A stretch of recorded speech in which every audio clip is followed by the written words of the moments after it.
دوسرے سے نفرتیں پیدا مت کرو. اگر کوئی پی ٹی آئی کا ہے, جے یو آئی کا ہے, متحدہ مجلس عمل کا ہے, متحدہ قومی مومنٹ کا ہے, یا جماعت اسلامی میں ہے, کہیں بھی ہے, یہ اتنا بڑا ایشو نہیں ہے. ان کی وجہ سے ایک دوسرے سے نفرت, بولو بھائی, نہیں کرو. یہ سیاستدان آپس کے اختلافات بھلا کے اپنے مفاد میں بیٹھ کے چائے کافی پیتے ہیں, لیکن نیچے کے کارکنان ایک دوسرے کے خلاف بول بول کے اتنی نفرتیں پیدا کر لیتے ہیں اپنے دل میں کہ بہت سے تو بیان سننا چھوڑ دیتے ہیں. بولے مفتی صاحب آپ نے پی ٹی آئی کی اس دن بیان میں عمران خان کے بیان کی فلاں تاریخ کو ایک جملے کی حمایت کی تھی, میں اب آپ کا بیان نہیں سنوں گا. اور اسی طرح اگر ایک صاحب, میں نے ایک جگہ مولانا فضل الرحمان کی حمایت کی تو پی ٹی آئی کے ایک صاحب تھے, میرا بیان سننا چھوڑ. مجھے کسی لڑکے نے بتایا, انہوں نے بولا آج سے مفتی صاحب کا بیان ختم. میں تو ان کو اتنا نیک آدمی سمجھتا تھا, انہوں نے مولانا فضل الرحمان کی تعریف کر دی. بھائی میں کون سا کوئی قرآن بیان کر رہا ہوں, ایک رائے ہے نا, رائے. ہماری قوم میں رائے کا غلط ہونا یہ اتنا بڑا مسئلہ نہیں ہے. رائے تو کبھی صحیح ہوتی ہے, کبھی غلط ہوتی ہے. ہم کون سا عالم الغیب ہیں, ایک تبصرہ ہی ہوتا ہے نا. دلوں کے حالات بھی نہیں جانتے, کون ایجنٹ ہے کون کیا ہے. ظاہر کو دیکھ کے ایک فیصلہ کرتے ہیں جو صحیح بھی ہو سکتا ہے اور غلط بھی. اسی کے ہم مکلف ہیں, تو غلط بھی ہو سکتا ہے. فیصلے کا صحیح یا غلط ہونا اتنا بڑا ایشو نہیں ہے.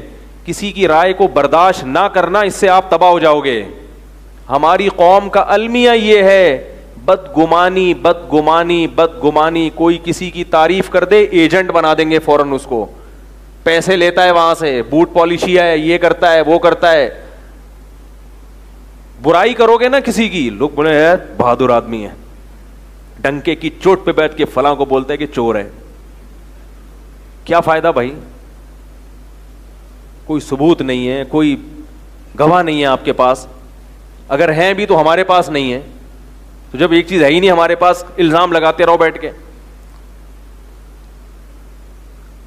ابھی آپ دیکھ لیں, جو ابھی قادیانی کا جو نامزد کیا گیا, غلط کیا, ہم نے بھی اس کے خلاف احتجاج کیا ہے, لیکن اس پہ اتنا زیادہ یعنی ایک ایبیوز لینگویج دونوں طرف سے استعمال کی گئی ہے, غلو, مبالغہ. تو یہ غلط ہے میرے بھائی. ان سیاستدانوں کی وجہ سے آپس کی محبتیں ختم مت کرو. گھر میں ایسا ہوتا ہے, ایک بھائی پی ٹی آئی کا ہے, دوسرا کس کا ہے. ہم مدرسوں میں دیکھتے ہیں, ہمارے مدرسوں میں ایسا, کچھ پی ٹی آئی کے حامی ہیں, کچھ جمعیت کے حامی ہیں. وہ طلبہ آپس میں لڑ رہے ہیں. تم جس مدرسے میں محبت سیکھنے کے لیے آئے اور محبت سکھانے کے لیے آئے, اسی مدرسے سے نفرتیں لے کے نکلو گے تو قوم کی کو کیا تبلیغ کرو گے؟ ہم نے اپنے بچپن میں یہ سیاسی اختلافات دیکھے ہیں, لیکن آپس میں لڑائی نہیں دیکھی.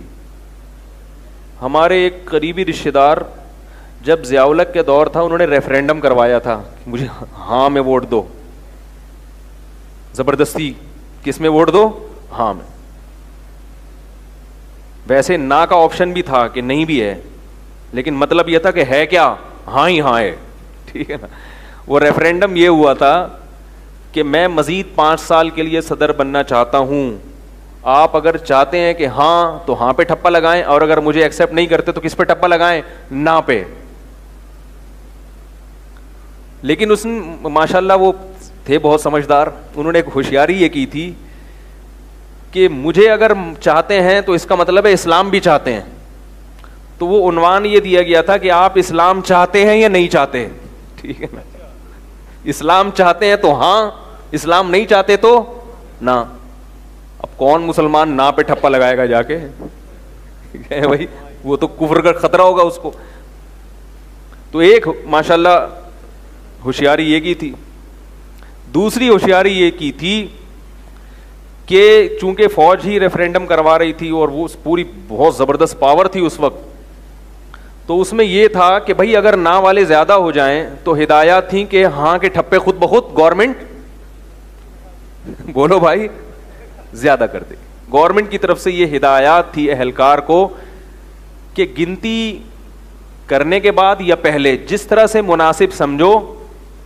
ہاں وہ ہر محلے میں کیا ہونا چاہیے, زیادہ ہونا چاہیے. مجھے وہ اونٹ والا قصہ یاد آتا ہے, وہ چھوڑے ابھی. تو ہمارے ایک رشتے دار تھے, ہم سب جب ہم تو بچے تھے لیکن ہمارے سارے بزرگ جا کے ہاں پہ ٹھپے لگا رہے تھے, بھائی ہاں اسلام تو چاہیے. ہمارے ایک رشتے دار تھے, ان کی اہلیہ نے نا پہ جا کے ٹھپا لگایا. کس پہ ٹھپا لگایا؟ نا پہ. تو ان کے شوہر ان سے لڑ رہے کہ نالائق, تو اسلام نہیں چاہتی؟ اس نے کہا اسلام چاہتی ہوں, مجھے ضیاء-ال-حق نہیں چاہیے. انہوں نے کہا کیوں نہیں چاہیے؟ انہوں نے کہا مجھے شکل اچھی نہیں لگتی ہے ضیاء-ال-حق کی. مجھے حالانکہ بڑا نورانی چہرہ تھا سید ضیاء-ال-حق کا, لیکن ان خاتون کو چہرہ پسند نہیں. تو بھائی یہ قصہ اس لیے سنا رہا ہوں کہ سب ہنس پڑے اس پہ کہ بھائی ان کو شکل اچھی نہیں ہے, نا پہ لگا دیا. کوئی اختلاف نہیں کہ گریبان پکڑا ہو, تو جو ہے نا اپوزیشن کی ہے اور یہ ہے اور فلانا. آج پتہ نہیں کیا ہو گیا ہے, کسی کو یہ بتا نہیں سکتے کہ میں نے ووٹ کس کو دیا ہے. بتا دیا تو گئے. اگر آپ نے مجلس عمل کو ووٹ دیا اور پی ٹی آئی جیت گئی, ساری زندگی تانے ملیں گے, ہار گئے, شکست خوردہ لوگ, دم دبا کے بھاگ رہے ہیں اب. اور اگر آپ نے پی ٹی آئی کو ووٹ دیا اور وہ جیت گئے اور کوئی الٹا کام کر دیا انہوں نے, تو آپ کی خیر. اب دیا نا, ہم کہہ نہیں رہے تھے یہودیوں کا ایجنٹ ہے, ووٹ دیا نا, بھگتو. عاطف میاں کو بنا دیا اس نے. ارے میں نے تھوڑی بنایا ہے, وہ بندہ کہہ رہے چیخ چیخ کے میں نے تھوڑی بنایا تھی. بھائی ووٹ تو آپ نے دیا تھا نا. تو بھائی اتنی نفرتیں پیدا کرنے کی ضرورت, اتنا سیریس مت لو. ووٹ دینے سے پہلے 100 دفعہ سوچو, مشورہ کرو. سنی سنائی باتوں پر یقین مت کرو, پھر آئے گا بھائی آئے گا, کوئی نہ کوئی تو آئے گا. وہ بچپن میں ایک ڈرامہ دیکھا تھا الیکشن سے پہلے, اب ہم نہیں دیکھتے الحمدللہ ڈرامے, توبہ بچپن میں ہی توبہ کر لی تھی. اس میں الیکشن میں کچھ لوگ کھڑے ہوئے تو لوگ نعرے لگا رہے ہیں وہ فلانا آئے گا تو فلانا آئے گا. تو کچھ لوگ وہ بہت بڑا جلسہ کر کے پوری ریلی نکال رہے ہیں اور ریلی میں نعرے لگا رہے ہیں آئے گا بھائی آئے گا. ایک آدمی کہتا ہے آئے گا بھائی آئے گا, اور سب کہتے ہیں کوئی نہ کوئی تو آئے گا. تو کسی نے پوچھا یہ کیا مذاق ہے بھائی؟ انہوں نے کہا اصل میں اگر ہم ایک مخصوص شخص کا نعرہ لگائیں کہ وہی آئے گا, پھر اگر وہ نہیں آیا تو ہمیں شکست ہوگی. محلے میں منہ چھپا کے گزرنا پڑتا ہے, کپڑا ڈال کے گزرنا پڑتا ہے. لوگ بولیں گے دیکھو مار کھا گئے, ذلیل ہو گئے, یہ ہو گیا وہ ہو گیا. تو اس لیے ہم نے نعرہ ایسا لگایا کوئی بھی آئے گا تو وہ ہم کہیں گے ہم نے تو پہلے ہی بولا تھا کوئی نہ کوئی تو آئے گا. آئے گا بھائی آئے گا. ووٹ ضرور دیں جس کو آپ بہتر سمجھتے ہیں, مگر نعرہ کیا لگائیں؟ آئے گا بھائی آئے گا, کوئی نہ کوئی تو آئے گا.